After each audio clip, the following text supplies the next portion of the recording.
এই মন্ত্রে তিনি মানব জীবনের প্রকৃত উদ্দেশ্যকে স্পষ্ট করেছেন। ঋষভদেব বলেছেন, এই মানব দেহ কেবল ভোগ বিলাসের জন্য নয়। জীবজগতে পশু পাখি, কীট পতঙ্গ, এমনকি নরকের জীবরাও ভোগের জন্যই দেহ ব্যবহার করে থাকে। কিন্তু মানুষের শরীর ভিন্ন, এটি মহামূল্যবান। মানব জন্ম এমন এক সুযোগ যা শুধুমাত্র ভোগ বিলাসের মধ্যে নষ্ট করলে তার আসল মূল্য পাওয়া যায় না। এর মূল লক্ষ্য হওয়া উচিত তপস্যা, আত্মসংযম এবং আধ্যাত্মিক সাধনা। তপস্যা বলতে এখানে কেবল কষ্ট সহ্য করাই বোঝায় না, বরং মানসিক ইন্দ্রিয়ের নিয়ন্ত্রণ, ইচ্ছার সংযম, ভক্তি ও শুদ্ধতার পথে অগ্রসর হওয়া। ঋষভদেব তাঁর পুত্রদের বলছেন, হে প্রিয় সন্তানগণ, এই শরীরকে তুমি যদি কেবল ইন্দ্রিয় ভোগে ব্যয় করো, তবে পশুর থেকে তোমাদের কোনো ভিন্নতা থাকবে না। কারণ পশুরাও খাদ্য, নিদ্রা, ভয় ও মৈথুনের মধ্যে আবদ্ধ। মানুষকে পশু থেকে আলাদা করে তোলার কারণ হল আত্মচেতনা ও পরমেশ্বর চিন্তা করার ক্ষমতা। তাই এই শরীরকে ব্যবহার করতে হবে দিব্য তপস্যার জন্য। এই তপস্যা আমাদের অন্তরের কলুষ, কাম, ক্রোধ, লোভ, অহংকার প্রভৃতি অশুদ্ধি দূর করে মনকে পবিত্র করে। মন যখন শুদ্ধ হয় তখন সে ভগবৎ স্মরণে সক্ষম হয়। সেই শুদ্ধ চিত্তই ব্রহ্মসুখ অর্থাৎ চিরন্তন, অনন্ত, অক্ষয় পরমানন্দ লাভ করতে পারে। জগতে আমরা যত ভোগ উপভোগ করি না কেন, সেগুলি ক্ষণস্থায়ী, সীমাবদ্ধ এবং শেষে কষ্টের কারণ হয়। কিন্তু ভগবানের সান্নিধ্যে, ভগবত ভক্তিতে যে আনন্দ, তা অনন্তকাল স্থায়ী এবং তা কখনো ক্ষয় হয় না। এই শ্লোকের মূল বক্তব্য হল, মানব জীবনকে বৃথা নষ্ট করা উচিত নয়। আমাদের লক্ষ্য হওয়া উচিত ভক্তিময় সাধনা, ঈশ্বর চেতনা এবং তপস্যার মাধ্যমে মনকে শুদ্ধ করে সেই অক্ষয় আনন্দ লাভ করা। ভগবানের আশ্রয় থেকে জীবনের প্রকৃত উদ্দেশ্য উপলব্ধি করতে পারলেই মানুষ এই জন্ম মৃত্যুর চক্র থেকে মুক্ত হতে পারে এবং পরম আনন্দে প্রতিষ্ঠিত হতে পারে। তাই এই শ্লোক কেবল একটি আধ্যাত্মিক উপদেশ নয়, এটি জীবনের এক শাশ্বত দর্শন। এর মধ্যে নিহিত শিক্ষা হল, ভোগ নয়, ভক্তিই মানব জীবনের প্রকৃত সার্থকতা। শ্রীমদ্ ভাগবত মহাপুরাণের পঞ্চম স্কন্ধে ভগবান ঋষভদেব তার পুত্রদের যেসব উপদেশ প্রদান করেছেন, তার প্রতিটি শ্লোক মানুষের জীবনকে আলোকিত করার মতো এক একটি অমূল্য রত্ন। পঞ্চম শ্লোকের পর ষষ্ঠ শ্লোকে তিনি সংসার সম্পর্কে আরও স্পষ্ট ব্যাখ্যা করেছেন এবং সংসারের দুঃখময় চক্র থেকে মুক্তির উপায়ও জানিয়েছেন। ষষ্ঠ শ্লোকটি হল, মাহিয়সাং পাদর্যভিষেকম নিষ্কিঞ্চনানাম ন বিতর্ক যোগাৎ সর্বত্রা জপ্লব উপলভ্যতে দেহিনাং সদ্য নৃণাং সংস্কৃতি সংখ্যায়। অর্থাৎ যে মহান আত্মারা সম্পূর্ণভাবে ভগবানে নিবেদিত, যারা ভোগ লালসা ও পার্থিব আসক্তি থেকে মুক্ত, তাদের চরণরজকেই মানুষের জীবনের সর্বোচ্চ আশীর্বাদ বলা যায়।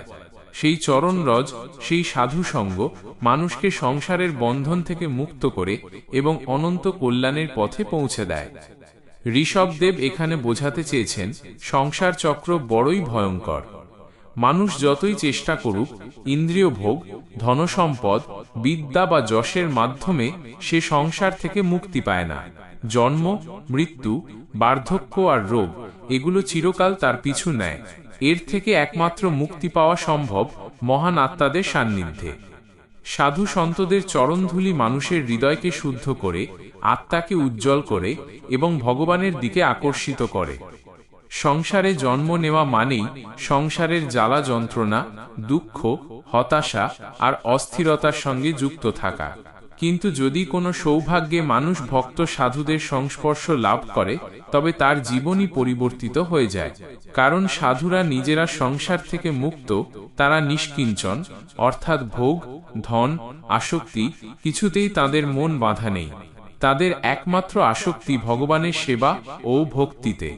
আর তাদের সেই নির্মল চিত্তের প্রভাবে, সেই ভক্তির শক্তিতেই সাধারণ মানুষও সংসারের বন্ধন থেকে মুক্তির যোগ্য হয়ে ওঠে।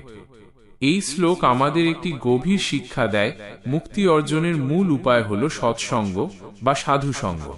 যতই আমরা নিজেদের বুদ্ধি দিয়ে ধর্মের পথ খুঁজতে যাই না কেন, যতই বই পড়ি, তর্ক করি, জ্ঞানার্জন করি, যদি সাধুদের কৃপা না পাই, তবে চূড়ান্ত মুক্তি সম্ভব নয়। কারণ সাধুরা হলেন ভগবানের জীবন্ত প্রতিনিধি। তাদের চরণধূলি মানুষের অজ্ঞতা, অহংকার ও আসক্তি ধুয়ে দেয়।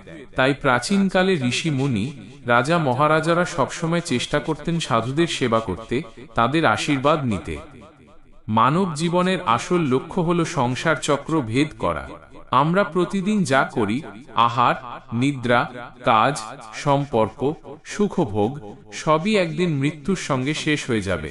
কিন্তু যদি জীবনে একবারও আমরা সত্যিকারের ভক্ত সাধুর সান্নিধ্যে আসতে পারি, তবে আমাদের জীবন চিরকালের জন্য বদলে যায়। ঋষভদেব তাঁর পুত্রদের শেখালেন, তোমরা ধন সম্পদ, রাজ্যভোগ, বৈভব, ভোগবিলাস এগুলো দিয়ে কখনো মুক্তি পাবে না। কেবল ভক্তদের কৃপা, সাধু সঙ্গ আর ভগবানের শরণাগতি দিয়েই সংসারের বন্ধন কেটে যাবে। এই শ্লোক আজও আমাদের জন্য সমান প্রাসঙ্গিক। আমরা আধুনিক জীবনে যতই উন্নতি করি না কেন, অন্তরের শূন্যতা পূর্ণ হয় না। সেই শূন্যতা পূর্ণ করতে হলে চাই সাধু সঙ্গ।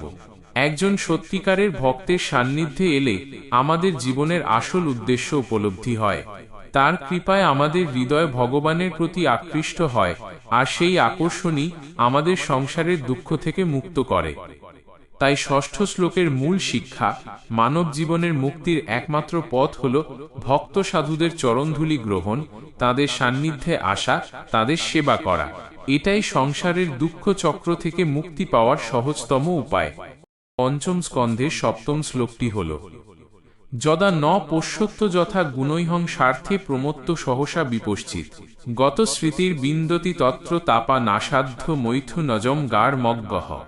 অর্থাৎ, যখন কোনো ব্যক্তি যে নিজেকে খুব জ্ঞানী মনে করে, তার জীবনের আসল উদ্দেশ্য ভুলে গিয়ে কেবল ইন্দ্রিয় সুখের পেছনে ছুটে বেড়ায়, তখন সে নিজের প্রকৃত কল্যাণকে অবহেলা করে।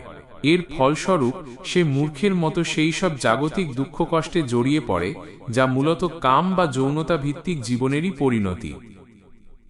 ঋষভদেব এই শ্লোকে মানব সমাজের এক কঠিন সত্য তুলে ধরেছেন। তিনি বোঝাতে চেয়েছেন, মানুষ যতই শিক্ষিত বা জ্ঞানী হোক না কেন, যদি সে তার জীবনের মূল লক্ষ্য অর্থাৎ আত্মজ্ঞান ও ভগবত উপলব্ধি ভুলে গিয়ে শুধু ভোগ বিলাসের জন্য জীবন উৎসর্গ করে, তবে তার সেই জ্ঞান বৃথা হয়ে যায়। এই ধরনের মানুষ আপাত দৃষ্টিতে হয়তো খুবই সফল ও বুদ্ধিমান বলে মনে হয়, কিন্তু তারা নিজেদের সত্যিকারের কল্যাণ থেকে দূরে সরে যায়।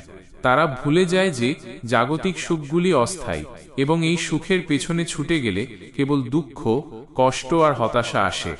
বিশেষ করে পারিবারিক জীবন যদি শুধুমাত্র কাম বা ইন্দ্রিয় সুখের ওপর ভিত্তি করে গড়ে ওঠে, তবে তা শেষ পর্যন্ত মানুষের জন্য সব ধরনের যন্ত্রণার কারণ হয়ে দাঁড়ায়। এখানে ঋষভদেব মূর্খ বলতে সেই সব মানুষকে বোঝাতে চেয়েছেন, যারা নিজেদের বুদ্ধি ও জ্ঞান থাকা সত্ত্বেও জীবনের সবচেয়ে গুরুত্বপূর্ণ সত্যটি বুঝতে পারে না।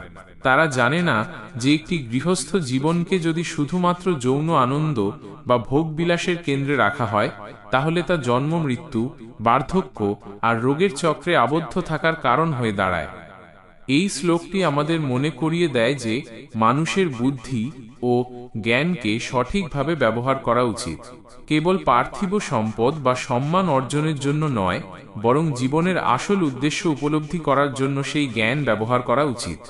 যখন একজন মানুষ তার প্রকৃত লক্ষ্য থেকে বিচ্যুত হয়, তখন সে বারবার জাগতিক দুঃখের চক্রে আটকা পড়ে, ঠিক যেমন একজন অজ্ঞ প্রাণী তার প্রাকৃতিক প্রবৃত্তির বশে কষ্ট ভোগ করে। এই শ্লোকের মূল বার্তা হল, মানব জীবন ভোগ বিলাসের জন্য নয়। জীবনের প্রতিটি মুহূর্তকে এমনভাবে ব্যবহার করা উচিত যাতে আমরা আমাদের আত্মিক উন্নতি সাধন করতে পারি। যদি তা না করা হয়, তবে সমস্ত জ্ঞান থাকা সত্ত্বেও মানুষ এক মূর্খের মতো আচরণ করে এবং তার পরিণতিতে দুঃখের সাগরে ডুবে যায়। হরে কৃষ্ণ। প্রিয় ভক্তবৃন্দ, আপনারা দেখছেন ভক্তিলিঙ্ক চ্যানেল।